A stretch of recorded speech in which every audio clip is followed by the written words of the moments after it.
Also new at 4, Bexar County Sheriff's deputies arrest a man from Poteet who they say distributed and sold switches. The devices are placed on semi-automatic weapons and turn them into illegal automatic weapons. 20-year-old Elijah Fraby was arrested on an active felony warrant. Investigators also served a search warrant at his house where they found handguns, rifles, ammunition, and drugs. The Bexar County Sheriff's Office posted pictures of all the items seized on their Facebook page. And according to the Bexar County Sheriff's Office, Fraby is expected to face additional charges. Tonight, federal, state, and local law enforcement say they've made major progress in getting dangerous weapons off the streets. This comes after a multi-agency gun bust in West Michigan. Now nearly a dozen men are in custody. 13 on your side's Andrea Flores joins us now with details. Juliet, police say while this kind of weapon isn't widespread in the community, they hope gun busts like this can keep that from happening. At the heart of this action is a conspiracy to illegally traffic firearms and firearm conversion devices. 11 men face various firearm and narcotics charges in an effort to illegally make and distribute a device that can turn a semi-automatic pistol into a fully automatic machine gun. A switch can be put on a Glock and fire over 1,000 rounds in a minute. We're concerned that these switches pose an emerging threat. Again, they're a very simple device. They can be installed in less than a minute, and they can wreak unbelievable havoc. 5 suspects were arrested Thursday morning, and 5 were already in custody on other charges. While the switches that police found were coming mainly from China, they were also being illegally made with 3D printers and sold here in West Michigan. We want to try to really stop the pipelines that are starting to emerge where these are being distributed. That is a case where the law is keeping up with the technologies where you could make your own device on a 3D printer or so forth. Even when not attached to a gun, a switch is still considered a machine gun. And former U.S. District Attorney of Western Michigan, Patrick Miles, says this can land people in legal jeopardy. It's illegal to possess that type of a device and certainly to traffic in it. So the people who are making these devices and then saying, hey, we're not selling guns, we're just selling this little device, and saying you can't come after us, I think they're mistaken. Police are still looking for one suspect. 23-year-old Eric Williams is believed to be either in Benton Harbor or Grand Rapids, and you're asked to call the U.S. Marshal's office if you see him. Juliet? Andrea, thank you. Yeah, and that's how we learned Bryce Cato really tried to make his money. If the renters didn't return the guns, they would have to fork out a lot more money. And it may seem like a clever business, but it's going to cost him, especially because those weapons, many of them, have been tied to crimes. This isn't the old Blockbuster. You can't just, rent a gun, use it for a few days, then put it in the bin after you're done with it. But according to the federal complaint, that's exactly how Bryce Cato of Pontiac treated it. He would often use credit cards to buy the guns online, have them shipped, or he would buy locally. Cato would rent the firearms for a fee. That was his business. And when the person didn't return the gun, the price went up.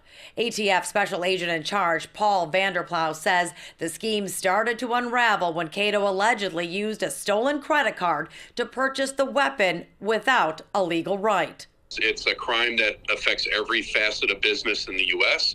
Unfortunately, this crime has a lot more severe consequence. First, by creating a very large loophole for criminals who are able to bypass a background check and other safeguards to get their hands on dangerous weapons. In fact, the complaint says several of the firearms Cato bought and rented out were used in crimes. Oakland County investigators were able to recover 3 of the guns at 3 separate shootings. Anytime that somebody takes, a commodity such as this, a firearm in legal commerce, and then puts it out into the community in a way that shows no accountability for its repercussions, puts it into a community that can be terrorized and victimized. We take that very seriously. ATF agents searched Cato's Pontiac apartment on Circle Drive, arresting Cato and his girlfriend, who we're told helped him buy the guns. They found 7 Michigan pistol sales receipts from places like Motor City Gun Works in Keego Harbor and Main Street Pawn in Pontiac. all purchased by Cato, but no weapons. So where did they get the money to buy all of these guns? On top of the rental fees, Agent Vanderplow says Cato would hack into internet sites, purchase Social Security personal information, and then use it to steal money designated for the unemployed in California. Then took those public dollars, turned them into something, egregious, utilizing a stolen credit card, and then buy these firearms and put them out into the community where they could do damage. It's abhorrent. And they bought them in several different states, even here locally, as we showed you. Now, we're told Cato appeared in court today. Right now, though, he remains behind bars. His girlfriend not yet charged. Hewell? Taryn, you would hope that a scheme like this would get the advocates of gun rights and gun control on the same side to close what seems like a huge loophole. Yeah, it does seem like a major loophole, and there's really nothing more that they can do to stop it except for continuing to investigate and also ATF educating the vendors, the weapons, the gun vendors on what to watch for. If they spot something suspicious, then they're asked to call the ATF right now so they can intervene. The way a Glock handgun is supposed to work, you pull the trigger once and a single round is fired. But this case out of Oakland County is highlighting how a simple switch can take a handgun and turn it into a machine gun. It's called a Glock switch, and as the name would indicate, it switches a standard handgun into something else. As a switch, it would just snap onto the gun and change it from the semi-automatic mode to a full auto. Or in very simple terms, it turns a weapon into a machine gun. And the recent arrest of Emmanuel Gates in Pontiac highlights how these switches are arriving here. It's something that criminals are aware of. There's a dark net and different places where they buy different things. In the case of Gates, who is facing federal charges of unlawful importing of a firearm, it also shows how law enforcement can fight back with federal jail time. We have an ongoing partnership with the FBI and the Violent Crime Task Force, which is based on Oakland County campus. And then we have a very strong partnership with the ATF to go after people that are using stolen guns or using parts illegally to alter the effectiveness and the rate of fire of guns. According to court documents, Gates, who is affiliated with the gang, would buy the switches from a Russian website and have them shipped over in a package labeled spare lawnmower parts. The issue is a gun owner needs a federal firearm license to own and operate a gun conversion switch. This is illegal with no additional laws needed. It's already an illegal item to have on your gun. Federal agents seized a package allegedly making its way to Gates with 20 such devices inside. It has a standard backplate here, and it has a sear on the inside of the gun, which stops this gun from firing more than one round at a time as the trigger is pulled. Law enforcement says it's far too easy for criminals to get their hands on these devices and far too dangerous once they're used to commit crimes. Let us know they can do it anonymously, because in the end they end up hurting the community where they land. And law enforcement says they tracked Gates from July of 2020 to October 2021, building their case for federal court, finding that he made numerous purchases from this Russian website. He's now awaiting his day in court in federal court. Reporting live in Oakland County, Dave Spencer, Fox 2 News. Yeah, Dave, two questions. What's the typical sentence if convicted on this federal charge, and how easy is it to access this through that website? Yeah, apparently it's way too easy, and that's the problem. That's why law enforcement is hoping that if you have information about how people are getting a hold of them, that you can make those anonymous calls. And to answer your first question, typically if somebody is convicted of that crime of unlawful purchase of a firearm, it's the federal sentence is 10 years in federal prison. A Heights teen facing federal charges tonight. He is accused of trafficking devices used to modify guns, making them even more dangerous. They are called switches. They can turn your average handgun into a machine gun. Under federal law, they're illegal. Gabriela Vidal digs into the crackdown on these devices. Gabby? Yeah, Corey, Illinois State Police say these switches are not just dangerous for the public, but also for the person using them, because it's quite rare for any civilian to have the proper training to use a fully automatic weapon unless you're in the military. And that's why the feds are cracking down on those switches tonight. That's the sound of regular gunfire from a semi-automatic handgun, but attach this small device to the end. And what you hear now is a fully automatic weapon. To refer to them generically as Glock switches is probably a little bit of a misnomer. So machine gun conversion devices, however, those are actually a conversion switch, generally made of some sort of plastic or polymer, that are available pretty commonly through the internet. So common, Illinois State Police Master Sergeant Christopher Watson says they've seen an uptick in the number of switches used on the streets and found during traffic stops. We are seeing a lot of these coming from Chinese markets, and interestingly enough, they're made typically, most commonly, by 3D printing. Today, the U.S. Department of Justice announced federal charges for a Metro East teen who allegedly trafficked switches from China. 19-year-old Carlos Akins, whose last known address is at a home on Piggott Ave in East St. Louis. Investigators tell News 4 switches, like the ones Akins was accused of trying to transport, make firearms extremely dangerous. The firearm is now capable to fire multiple rounds with a single press of the trigger, and it's also extremely dangerous for civilians without any kind of training to handle these weapons. Back in December 2022, U.S. Customs and Border Protection in Chicago intercepted a package of 10 of these switches from China, heading to an East St. Louis address for Akins. Illinois State Police and the ATF worked together to arrest him. The 19-year-old told police he made $2,000 selling 9 switches to customers after buying them from an app. Authorities seized 10 more from a package sent to Akins back in January. We need to get these off the streets. They are a dangerous item. The teen now faces 1 count of unlawful possession of a machine gun and 1 count of transporting prohibited weapons without a license. If convicted, Akins could face up to 15 years in prison. News 4 reached out to departments across the St. Louis Metro to find out how many switches they've recovered. While ISP and other departments could not provide exact numbers at this time, to date, SLMPD says they've had 38 weapons submitted to their crime lab with conversion devices on the weapon and submitted 4 additional conversion devices not attached to weapon. Gabriella Vidal, News 4. Gabby, thank you, Governor. Well, this was the scene Friday night when 4 teens were arrested for having 3 guns at a high school football game between Canal Winchester and Groveport, Madison. All 3 guns had Glock switches. Crime Tracker 10's Lacey Crisp explains the new charge for one of those teens. It's a story you'll only see right here on 10 TV.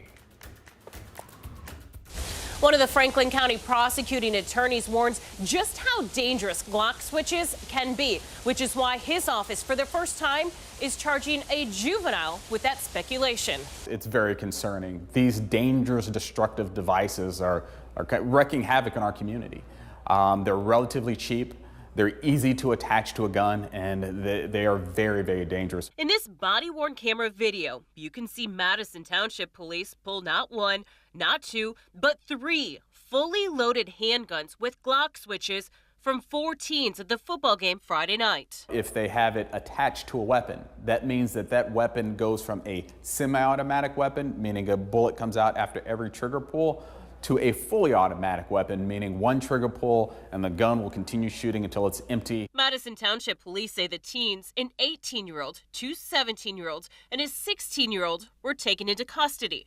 Madison Township Police say the 16-year-old was arrested January 26th this year for carrying a concealed weapon and improper handling of a firearm in a motor vehicle. That 16-year-old will now be the first juvenile in the county to ever be charged with having a Glock switch attached to a gun. We want everyone to know, the criminals who are in possession, that if you possess one of these dangerous, destructive devices, we're going to come after you and we're going to send you to prison for having those.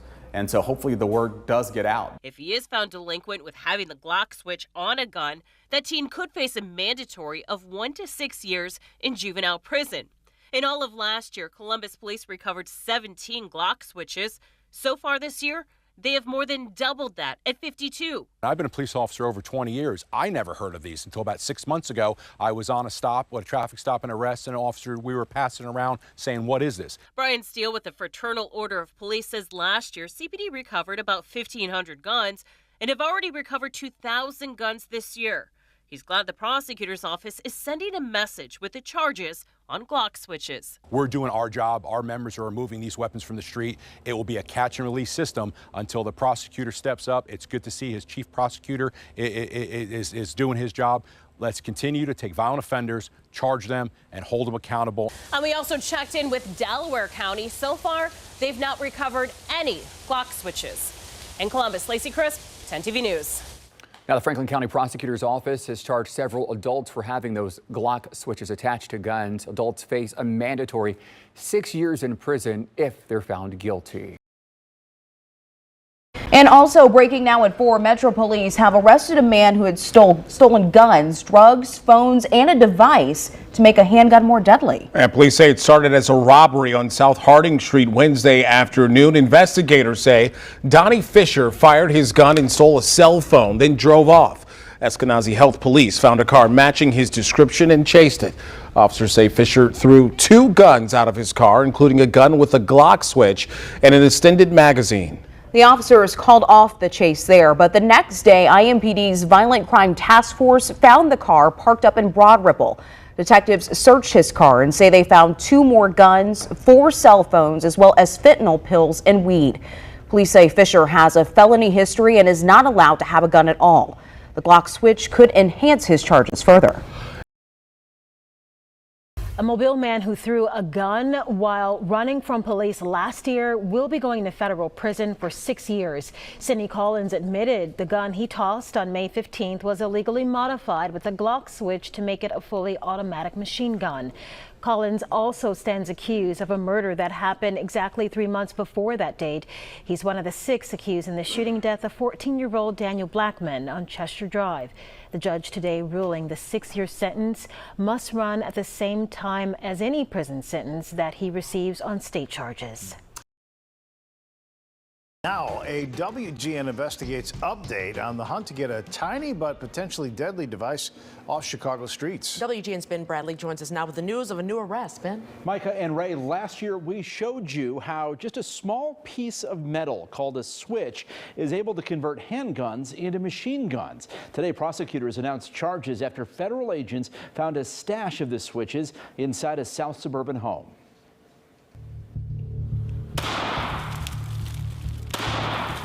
This is a Glock 17.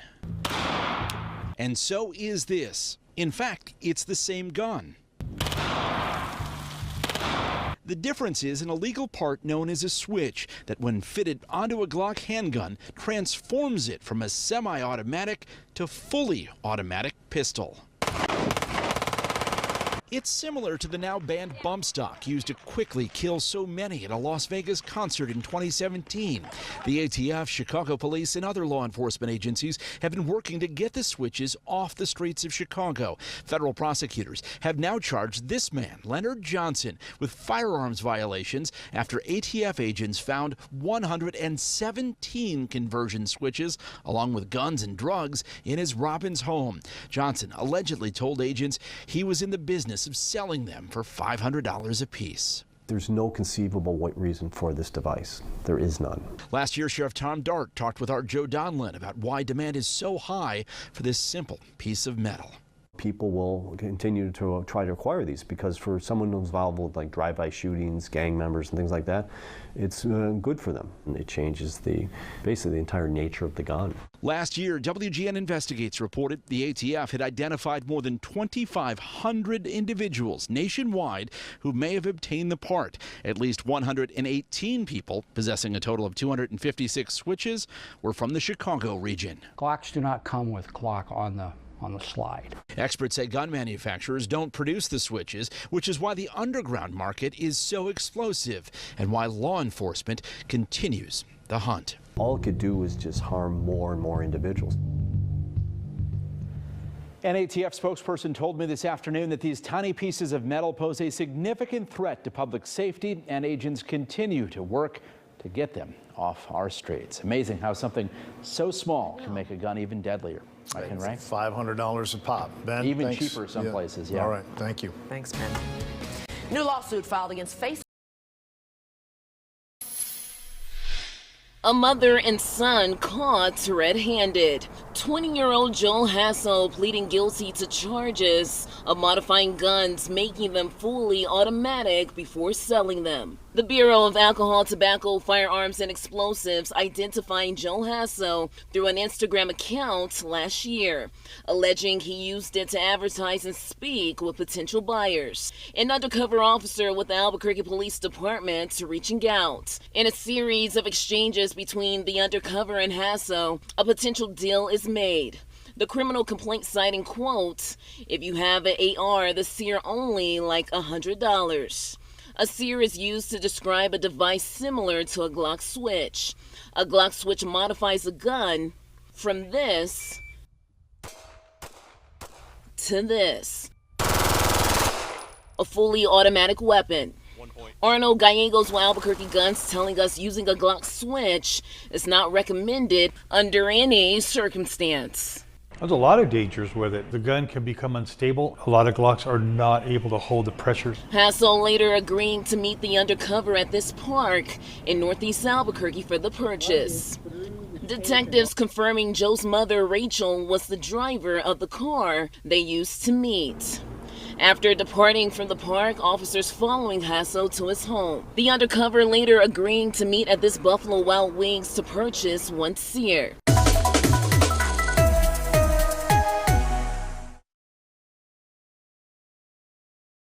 A West Michigan man responsible for distributing devices commonly known as Glock switches will spend years behind bars.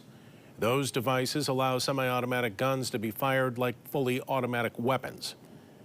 News 8's Demetria Sanders with more on this case and the dangers associated with those devices. Well, U.S. Attorney Mark Totten says there's lots of reasons to be concerned about switches, and as more of them circulate in communities, he says it's important to bring those distributing them to justice. In December, nearly a dozen people from Benton Harbor and Grand Rapids were federally charged for their alleged role in a gun switch ring. Switches, which are illegal, can turn a semi-automatic pistol into a fully automatic weapon in less than a minute. If there's enough bullets in the stream, they can spray over 1,000 bullets per minute. So they are incredibly dangerous. On Thursday, 21-year-old Torres Burnett from Benton Harbor was sentenced to 5 years and 10 months in prison. Burnett is considered the leader of the scheme. He had imported these switches from China. They were delivered to him through the mail. U.S. Attorney Mark Totten says Burnett would then sell the devices he purchased in West Michigan. Well, some of his buyers were in Benton Harbor. He was starting to sell to people further away. He had sold at least to one person in Grand Rapids. Some of the buyers here were members of a street gang that he was a part of, my brother's keeper. According to Grand Rapids Police Chief Eric Winstrom, switches are still a fairly new issue for law enforcement. I would say it's been about 5 years, and the problem has been increasing. But this year, GRPD has recovered around 12 of them, including 3 in murders. By adding switches to guns, Winstrom says the impact can go beyond a shooter's target. You take away the ability of anyone, including me or someone that's a trained marksman, to aim that gun. Makes it extremely dangerous for people in the area, unintended targets. In addition to being bought overseas, switches are being 3D printed as well, which Winstrom says raises more concerns. To have something that's so dangerous and so deadly that is somewhat easy for even a not so technically savvy individual to produce has been a real challenge for law enforcement. But law enforcement is continuing to go after those responsible for the devices being on the streets. We want to send a message to anybody who is engaged in or is considering this type of criminal activity that there will be consequences. Now, 6 other people have been sentenced in connection to the gun switch ring. We have more details on the status of their cases on woodtv.com. In the newsroom, Demetria Sanders, News 8. All right, now to a teenager busted by Detroit police for allegedly making 3D printed guns, causing quite the concern for neighbors. This is a look at the 3D printed guns police uncovered. And if this isn't disturbing enough, it's how the discovery came about that might really surprise you. 7 News Detroit reporter Darren Cunningham talked with neighbors and police who say this was an unexpected find. The reason behind a police raid on Wednesday took this neighborhood by surprise. I never even knew that they had that type of stuff over there because they real, they good peoples. They stay to themselves. Sharon Barton tells me her next door neighbors moved in about 2 years ago. Never a problem until she witnessed a police bust on Wednesday, learning a 14-year-old in the home was allegedly making 3D printed guns and for distribution, which is illegal. I know they had one sitting on the porch and then they had put one in the back of the police car. It's scary because my sons, used to hang out with him. And had I known that, I would never even let my sons hang because I have a 14-year-old son and also a 13-year-old son myself. Detroit police held a news conference Friday afternoon, revealing how they made the discovery. Recently, we learned that Homeland Security intercepted a package from China of a machine gun conversion device, which is commonly referred to as a Glock switch. Working with conjunction with Homeland Security, we allowed that package to be delivered. Commander Ryan Connor says Homeland Security and DPD's Gang Intelligence Unit then executed a search warrant on the home. Numerous 3D printed lower devices were recovered, approximately 12 handgun lowers and 5 rifle lowers. That's the lower portion of a handgun. And a 3D printed Glock switch, along with other gun manufacturing tools. Is there any indication that any of the weapons manufactured at that home have made it out onto the street? We're currently investigating that. I knocked on the door to get answers. Someone shouted through the window, refusing to come to the door. Channel 7. Oh, and we're here in regards to the 3D printed guns. You don't want to talk about it? Nothing to talk about. We just want to get your side of the story. It ain't no side and no story. Barton is left in shock. You just never know. You never know. The commander says a teen was arrested on felony weapons charges. I did ask if an adult in the home would face any charges. I'm told that is under investigation. In Detroit, Darren Cunningham, 7 News Detroit. Hit the ground running, not to hurt to the